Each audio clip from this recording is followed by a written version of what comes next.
Welcome to my YouTube channel.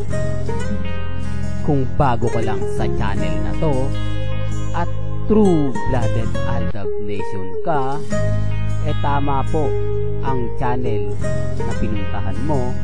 Kaya considering na po kitang bagong subscriber. At huwag mong kalimutan pindutin yung bell para lagi po kang updated sa bagong video na ilalabas ko. Salamat po sa iyong pag-click sa channel na to. Tawag ka ng tito. Where's the mermaid? Yun na. Where's the mermaid? Avi, where's the mermaid? And why are you using your scooter on your way to school? Not the motor.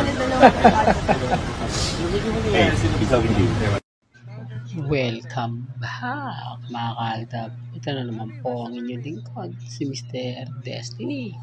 At magbibigay tayo ng pinakamagandang update po ngayon sa social media. Ito yung pinaka-latest na naman mga kaaldab na talagang pinag-uusapan.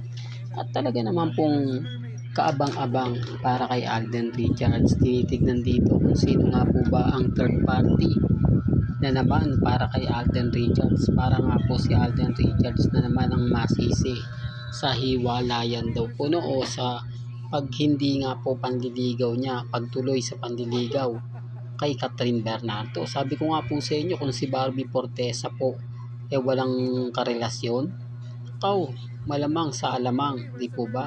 Siya na naman po na pagbintangan. At syempre gusto rin po ng GMA Network yan dahil papabor na naman po sa kanila, dahil dadami na naman po ang susubaybay sa tandem, gayong wala na nga po si Jack Roberto sa buhay ni Barbie Fortesa. Pero syempre wala po silang ibabato dyan dahil alam naman po nila na kumbaga iba na nga po ang collab team ni Barbie Fortesa. Ito yung mga talagang update na talagang inaabangan ng mga Alden fanatics, kung sino nga po ba talaga yung magiging kasama nga po sa pagja-jogging ni Alden Richards. Ito yung updated mga kaaldab, pinapakita ko lang po sa inyo, pinararamdam ko lang po sa inyo kung gaano po tayo ka-updated pagdating kay Alden Richards. Kahit po ngayong weekend, alam naman po natin na family bonding moment to. Pero pansin nyo po ba, walang ganap si Mengay? At wala rin po, kumbaga, hindi natin alam kung kailan ang balik ni Maine sa AB ngayon dahil magbabakasyon nga po ito. O baka may mag-react dyan na makita si Mengay bukas o sa araw ng Lunes sa Eat Bulaga. Tape na po yun. Monday to Wednesday. Live po ang Eat Bulaga, Thursday to Saturday. Yan po yung live. Kaya wag po kayong magulat, magduda, baka sabihin nyo na naman, ako fake news lang si Mr. Destiny. Sabi niya, si Mengay, ganito, si Mengay, ganon. Diba? Alam nyo naman po, na mas lamang pa rin po tayo sa mga main fanatics. Kasi main fanatics ni hindi nga po sila makakuha ng update. Hindi nga po nila alam kung sino-sino yung pupunta sa kaarawan ni Mengay sa Eat Bulaga. May mga point mga kaaldab na laging ganito, laging ganyan. Kaya ang sabi ko sa inyo, dito lang po kayo pupunta sa channel ni Mr. Destiny. Lahat naman po na pag-uusapan natin. Lahat naman po ng mga bagay-bagay na kumbaga gusto niyo pong malaman, pabor man o hindi, magiging updated po kayo. Ito lang naman po yung lagi natin pinagmamalaki.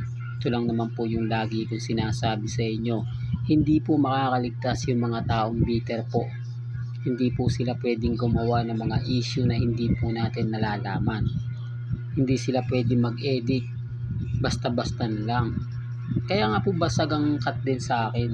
Kaya kita nyo naman po yung pang-iinsulto, pangahamak sa channel natin. Halos lahat po ng maririnig ninyo talagang masakit po ba?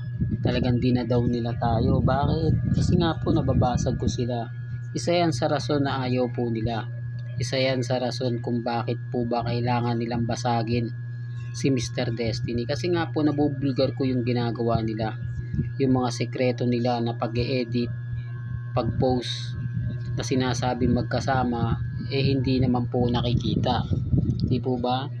Madali lang naman pong sabihin na nakita, madali naman po. Ang importante lang naman po doon ang ebidensya at resibo.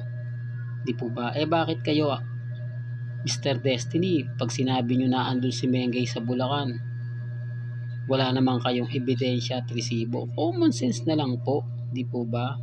Alam nyo naman po na hindi talaga siya nagbibigay ng mga post o mahirap nga po talagang hulihin si Mengay. Ultimo mga malalapit po sa main at main fanatics hindi nga po makakuha ng impormasyon. Hindi nga po nila magawang tanungin si Mengay literal.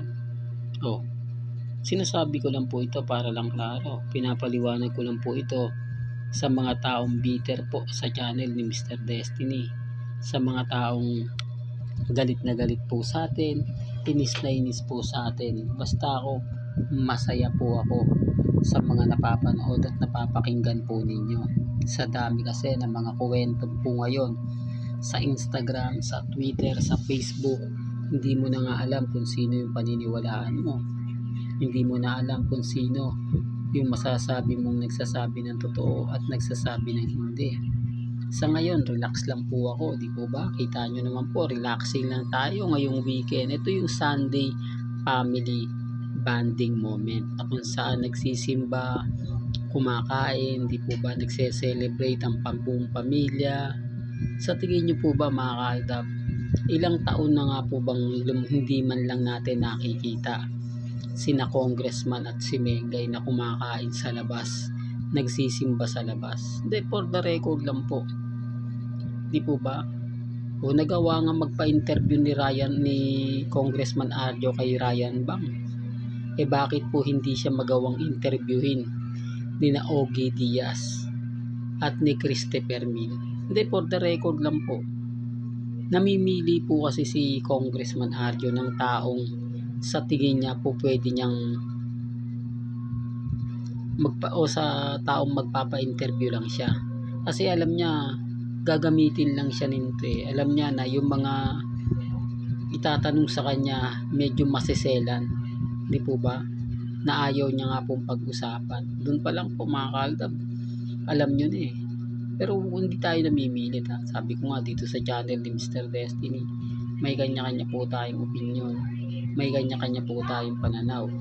Depende na lang po yan sa mga sasabihin mo, depende na lang yan sa mga i-update nila. Kaya nga sabi ko sa inyo mga kaaldab, relax lang po kayo. May mga bagay-bagay na kumbaga kampante lang, di po ba? Tapos sasabihin nila na hindi, Mr. Destiny, fake news lang kayo, walang katotohanan. Ulitin ko lang po, ang daming mga update, pero bakit ako yung sinasabihan ng fake news? Kaya nga po nagpapakita ako ng mga ebidensya at resibo kung ano po yung ganap kay Alden Richards, kung ano po yung post, di po ba? Kasi malalaman nyo rito kung may ginagawang project, di po ba? Nagsisimula na po sila. Dito pa lang malalaman nyo na sa akin. Kaya dun sa mga nagpapakalat po ng issue na si Julia Barreto at si Alden Richards magkakaroon ng bagong pelikula o teleserye, huwag po kayong maniniwala. Kumbaga ginagamit lang po si Alden para pansarili. Di po ba pinapahype lang po nila si Julia Barreto? Gaya ng sinabi ko, buti na lang po mayroon mga bagay-bagay na may mga karelasyon po sila. Kasi kung wala po, na ididikit na naman si Alden Richards dyan. Kumbaga ngayon pa na single na naman si Alden Richards, kung sino-sinong artista ang ididikit sa kanya. Buti na lang wala nga si Sanya Lopez dito no? Malamang alam nyo naman po na laging kadikit ni Barbie Fortesa yan. Alam nyo naman na mas marami po ang mga artista na minsan sumasama, pero dito pilim-pili no? Sasama lang si Alden Richards kapag sa tingin niya may mga taong kumbaga mapagkakatiwalaan niya. Kaya nga sabi ko sa inyo, si Christopher Martin may anak yang babae, di po ba, na inireveal niya 6 years old na. Pero tinago yan ng GMA Network. Sinabi ng GMA Network na wala, kumbaga pag tinanong ka, wala kang anak, wala kang ganito, wala kang ganon. Pero sa bandang huli, nireveal niya rin. Pinaliwanag niya na marami daw pong nakakaalam. buong kaibigan niya at buong pamilya niya. Pero sa showbiz, hindi daw po pwedeng sabihin dahil utos nga po daw yan ng management. Doon pa lang mapapaisip na po kayo, di po ba, na dinidiktahan talaga ng GMA yung mga talent po nila. Kaya nga po pag wala na si Alden Richards, pwede niya nang i-reveal at pwede niya nang sabihin yung mga bagay-bagay na gusto niyo po pong ipahatid sa Aldab Nation.